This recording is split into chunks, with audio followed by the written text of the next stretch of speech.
Coucou.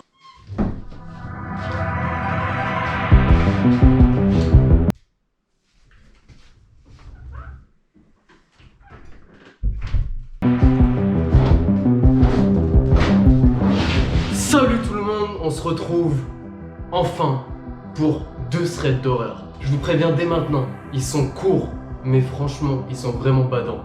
Quand je les ai lus, je suis tombé de haut, très haut. Donc tout de suite, on se retrouve pour la première histoire.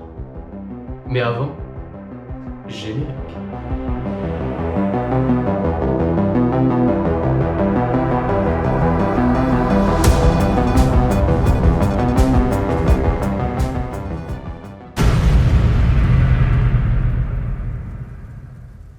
Anna est une jeune étudiante de 22 ans qui a énormément de mal à arrondir ses fins de mois. Les études, c'est pas facile, elle vit toute seule dans un logement étudiant et du coup, elle a énormément de mal à payer toutes les charges. Du coup, la seule solution qu'elle a trouvée, c'est avoir un job étudiant à côté de ses études. Et elle a choisi le babysitting. Donc elle s'est inscrite sur un site internet. Dès que des gens nécessitent son aide, eh bien elle est contactée. Et un soir, elle est contactée pour aller garder les enfants d'une famille à côté de chez elle. Du coup, elle accepte. Donc elle se rend dans la maison, et donc les parents, avant de partir, ils lui disent que les enfants sont déjà en train de dormir, mais qu'elle peut aller vérifier de temps en temps et s'installer dans le salon pour voir si tout va bien.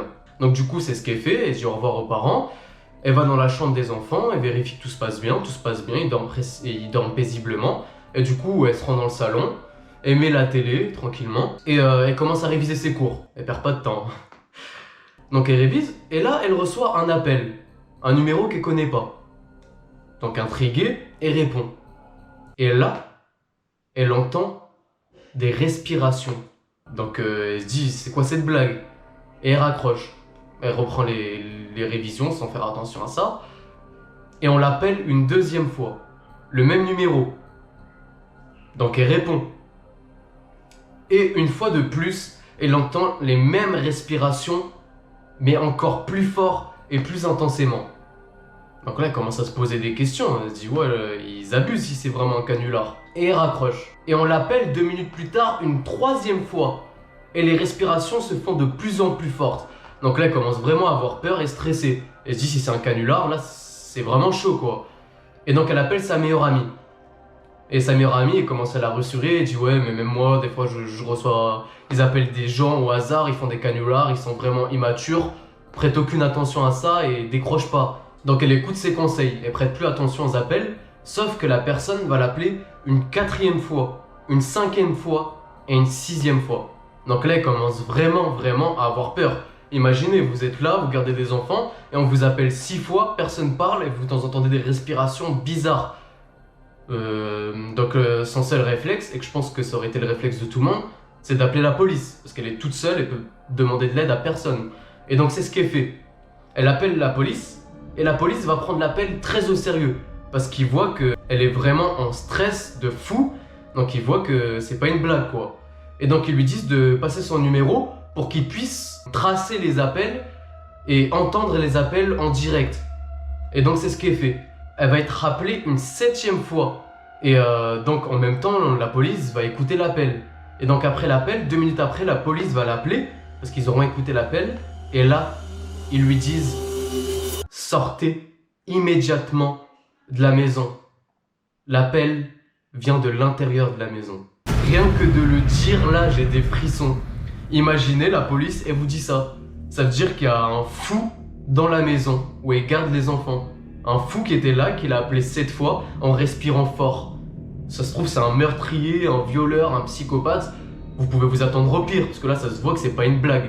Et donc, il n'y a pas de suite. Voilà, l'histoire se termine comme ça. Cette fin, elle est vraiment frustrante, mais je trouve qu'elle est stylée, parce que justement, c'est pas ce qui arrive à la fin.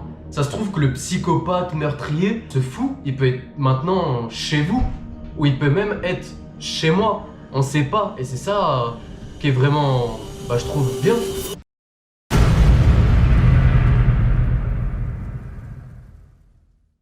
Donc, on commence tout de suite avec la seconde histoire.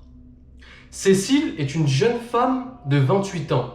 Elle a un chien, c'est un labrador noir, qu'elle a appelé Church. en référence à Winston Churchill. Cécile, un soir, elle se réveille tard la nuit parce qu'elle entend des gouttes d'eau couler. Donc elle se dit, c'est bizarre, j'ai peut-être mal refermé le robinet. Donc elle se lève, elle va dans la cuisine et elle referme le robinet. Et elle va se recoucher, et en se recouchant, comme Church dort constamment en dessous du lit, eh bien ce qui la rassure avant de s'endormir, c'est de mettre sa main à côté de l'embouchure du lit, là en dessous, pour que son chien bien lui lèche la main. Elle aime bien ça, juste avant de dormir. Et c'est ce qui arrive, elle met sa main en dessous du lit, et Church lui lèche la main. C'est la façon de lui dire qu'il est là, quoi. Et donc elle s'endort paisiblement. Sauf que tard dans la nuit, une fois de plus, elle va entendre ce bruit d'eau couler. Donc là, elle trouve ça très bizarre. Dans la cuisine, elle referme bien le robinet. Mais elle se dit, c'est vraiment bizarre cette affaire-là. Et elle va se recoucher en mettant la main sous son lit. Et son chien, une fois de plus, va lui lécher la main, ça va la rassurer. Et elle va s'endormir. Mais une troisième fois, dans la nuit, elle entend l'eau couler. Donc là, elle se dit, c'est vraiment bizarre. Parce que là, elle commence à stresser. Et elle se dit, cette fois, je suis vraiment sûr d'avoir fermé le robinet. Donc elle descend une fois de plus et elle voit que le robinet, bien, il est bien fermé et que le bruit de gouttes ne venait pas de la cuisine et que ça venait de sa chambre. Donc elle retourne dans sa chambre, elle met sa main sous son lit et il n'y a rien qui la lèche. Elle regarde sous le lit et il n'y a pas son chien. Donc elle commence à le chercher et elle ouvre l'armoire dans sa chambre et elle voit son chien trempé dans une mare de sang qui a été égorgé et pendu. Et elle voit écrit en lettres de sang, les humains aussi peuvent lécher.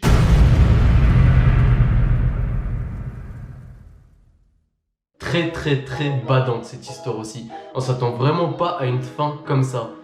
Quoique c'est même pas une fin parce que on connaît pas la suite, qu'est-ce qui arrive ensuite, qui l'a tué.